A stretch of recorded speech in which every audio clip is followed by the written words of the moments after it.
Clive Redgrave never imagined he would step foot on Redgrave Estate again. Not after all these years. The iron gates, black and cold as ever, stood tall before him, unbothered by his presence, as if mocking him for returning to a life he had once spat upon. He wasn't there for them, not for the grandeur or the stone-faced portraits that lined the halls with hollow eyes. He was there because of a name scribbled in shaky ink on a legal envelope that had arrived at his flat just 3 nights ago. Eloan Redgrave.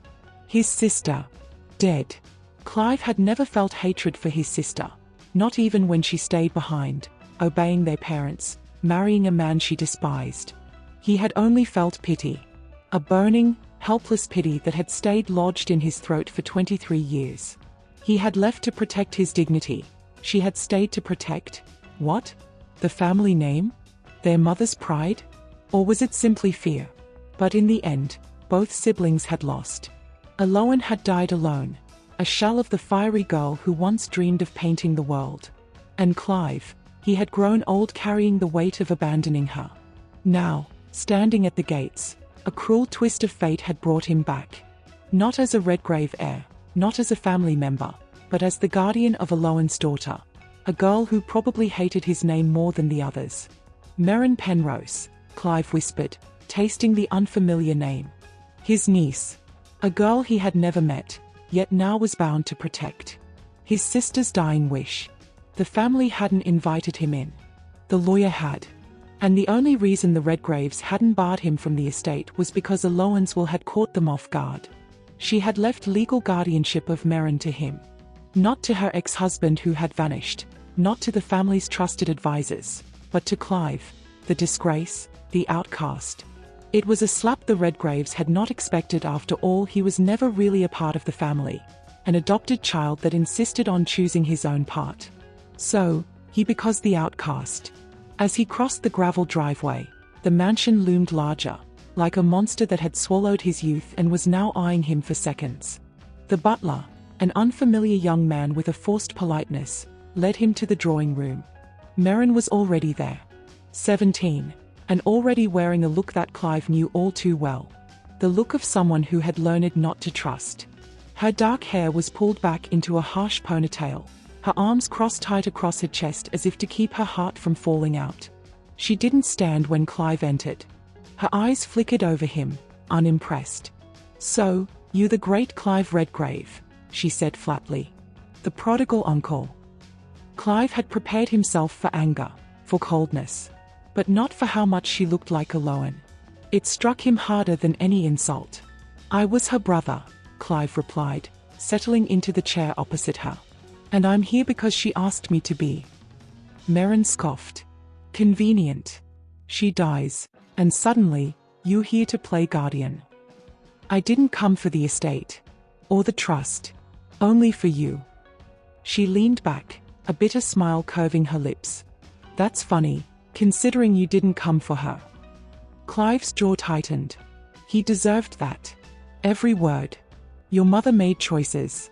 Some of them I agreed with, some I didn't. But I never stopped being her brother. I failed her by leaving. I won't fail you." Merrin's laughter was sharp, not joyful. "And what do you think you can do, Uncle Clive? Play father now? The family will chew you up and spit you out. They're already circling me like vultures, ready to strip whatever's left of her name." Clive leaned forward. "Then they'll have to circle me too." For a moment, Merrin's mask cracked. Her eyes glistened, just slightly, before she blinked it away. Clive recognized that, too. Redgraves were taught that emotions were weaknesses to be hidden. Eloan had hidden hers until it consumed her. Merrin stood abruptly. "I don't need saving, Mr. Redgrave. Least of all by a man who ran away." Clive let her leave. He didn't chase her. Chasing was for those who believed words could fix wounds. Clive knew better. Some wounds needed presence, silent and steadfast. As the butler returned to escort him to his temporary room, because despite the family's protests, the will had spoken, Clive glanced up at the portraits lining the hallway. Their painted faces stared back, stiff and prideful. He wondered if they'd known, when those portraits were painted, that their bloodline would one day be defended not by lawyers or heirs, but by a man who had chosen love over legacy, and a girl who had yet to decide what to do with her scars. The house felt colder than he remembered.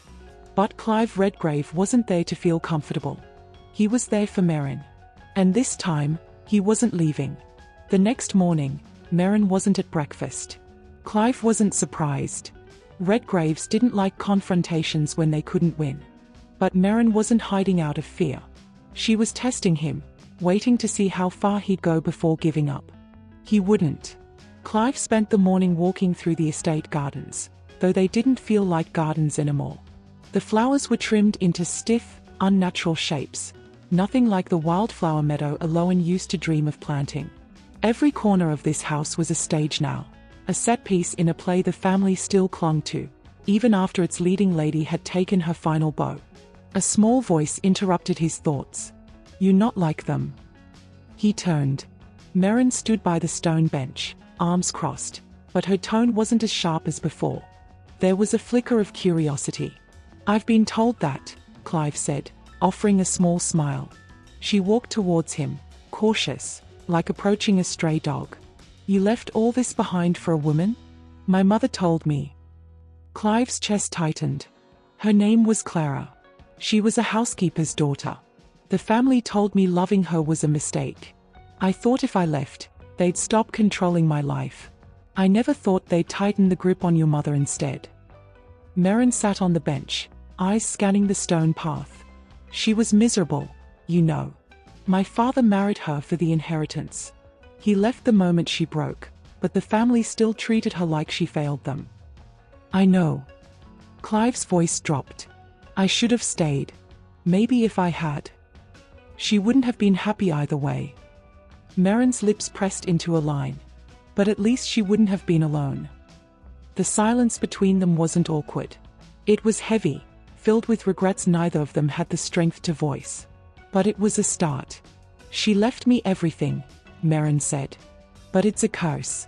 They think I'm just a pawn, a stupid little girl holding on to the family's keys. They are waiting for me to trip. Clive's gaze hardened. Then we'll let them wait. Merrin looked up. I'm not leaving, Merrin. Not until you're strong enough to leave them behind yourself. Not until you can build something that's yours. A flicker of something, hope, perhaps, lit in her eyes, but it was drowned quickly by years of learned mistrust. Words are easy, Uncle Clive. They mean nothing here. Then I'll prove it. Before she could argue, the estate's family lawyer, Mr. Sutton, arrived. His sharp suit and sharper tongue were as much a part of the estate as the marble floors. He barely acknowledged Clive. Miss Penrose, we need to discuss the details of your trust. Alone. Clive took a step forward, but Merrin surprised him. Mr. Sutton, my uncle speaks for me. If you have something to say it in front of him. The lawyer's eyes narrowed. Clive knew Sutton hated losing control. Very well. They went into the library. Clive could feel the family's disdain oozing from the mahogany walls. The trustees are concerned about your uncle's influence, Miss Penrose. Given his history. You mean the part where he chose love over money? Merrin shot back. Sutton cleared his throat. The trustees believe appointing a guardian outside the family's direct interest could be risky. Clive's fists clenched. Her mother's will is clear. Merrin's guardianship isn't up for discussion. But the terms of the trust could be complicated. If you wish to retain the estate, certain conditions. Then I don't want it. The room fell into silence. Clive's head snapped to Merrin, who stood, defiant. I won't be bribed into submission. If they want to play games, fine. But I won't live in a cage just to keep their fortune.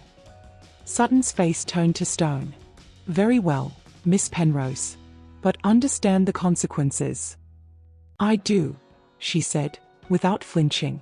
When Sutton left, Clive let out a breath he hadn't realized he was holding. That was reckless. Merrin's lips curled into a half-smile. Wasn't it glorious? Clive laughed, for the first time since stepping back into this suffocating mansion. You're your mother's daughter. Merrin's smile faded slightly. I don't know what I'm doing, Uncle Clive. He sat beside her. Neither did I, once. But we'll figure it out. Together. For a moment, it wasn't the Redgrave estate. It wasn't about inheritances, wills, or bloodlines. It was just an uncle and his niece, two broken pieces trying to fit into a world that had never made space for them. But the fight was only beginning. The rain started the next day. Not the soft, cleansing kind. This rain came with a weight, as if the heavens had chosen to mourn for the Redgrave estate, even when its own family wouldn't. Clive stood by the window, watching the water slice down the glass. Somewhere in the depths of this house, Merrin was probably pretending not to be afraid. He couldn't blame her. The family had found new ways to tighten the noose. An urgent letter had arrived that morning, from the trustees. They were freezing Merrin's accounts, citing concerns for misguided influences and mental stability. The words were legal, polished, but the message was clear: surrender, or starve. But they had underestimated Merrin Penrose. She entered the study with a pile of old papers, her sleeves rolled up, her chin set in a stubborn line Clive knew all too well. "We are not begging, Uncle Clive. We are fighting." He turned from the window. "What's the plan?" She dropped the papers on the desk. "My mother's private journals. Letters. Records. Things she kept hidden. Things that show exactly how the trustees manipulated her for years. They think no one knows." Clive's heart pounded. He had always suspected the family's claws went deeper than anyone admitted, but seeing the evidence spread across the oak desk made his blood boil. "They'll deny everything," he said. "Let them," Merrin replied. "I'm not after their approval." The next days blurred into a quiet war. While the family plotted behind polished doors, Merrin and Clive plotted back. Every evening, they pieced together timelines, dug through estate records, and crafted a case that would turn the Redgrave legacy into a scandal. But it wasn't easy. There were nights Merrin broke down, whispering fears that she wasn't strong enough, that she was playing a game too big, with rules designed for her to lose. And every time, Clive reminded her she wasn't alone. "You're not fighting to win their game," he'd say. "You're fighting to build your own." And slowly, Merrin began to believe it. But the family wasn't done. One morning, Clive was summoned to the East Wing, where Victor Redgrave, Merrin's cousin, waited with a smirk too sharp for comfort. "You're making a lot of noise, Uncle Clive. Dangerous for a man with such a colorful past." "I'm not your uncle, Victor." "Semantics." Victor leaned in. "We both know why you're here. Playing the noble guardian. But let's not pretend you didn't see an opportunity when Merrin's mother left you a path back into this estate." Clive's jaw clenched. "I came back because she asked me to." "Of course. And yet, here you are. Stirring trouble, putting ideas in the girl's head." Victor's smile faded. "Walk away, Clive. Take her. Disappear. You don't belong here. That's the first honest thing you've said." Victor's expression darkened. "If you stay, you'll destroy her." Clive stepped closer. "She's already lived through worse than you, Victor. She's not the one trembling right now." Victor's bravado cracked, just enough to see the boy behind the mask. Clive left him there, swallowed by his own insignificance. When he returned to Merrin, she was in the library, sifting through old photographs. She held up one, a faded image of Aloan as a child, free and laughing. "She used to be this girl, Uncle Clive. I think, in some way, she wanted me to find her again." "You are," Clive said, sitting beside her. "But I'm scared. I'm scared of what I'll become when this fight is over." Clive's hand rested gently on hers.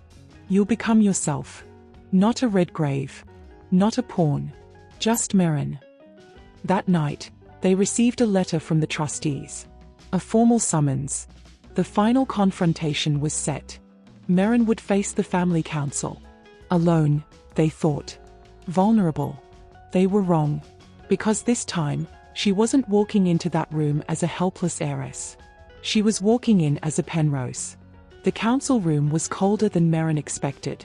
Marble floors, polished oak chairs, and portraits of stern ancestors stared down like judges from beyond the grave. The air was thick with silent accusations, but Merrin held her head high. Clive stood beside her, a steady presence in a sea of hostility. The trustees began, their voices smooth and rehearsed, questioning her capability, her motives, even her sanity. But Merrin had spent months preparing.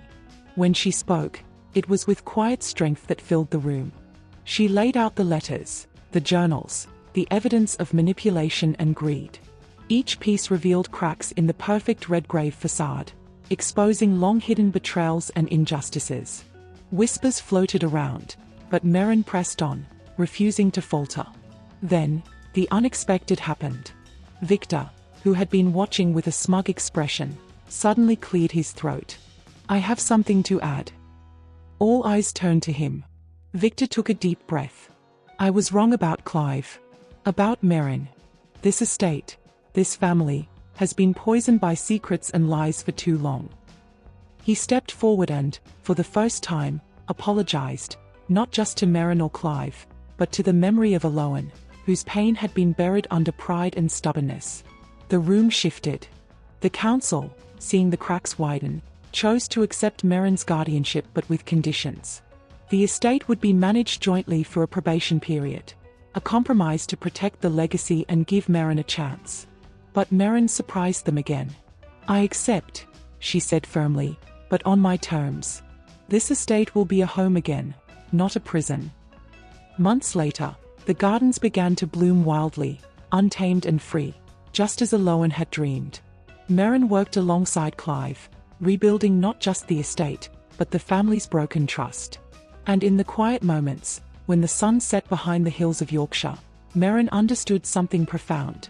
Sometimes, healing begins not with forgetting the past, but by standing brave enough to rewrite it. Healing and strength grow from facing the past with courage. True change comes when we refuse to be prisoners of old wounds and choose to build a future on our own terms. If this story moved you, don't forget to like, share, and subscribe for more powerful stories that inspire, challenge, and stay with you.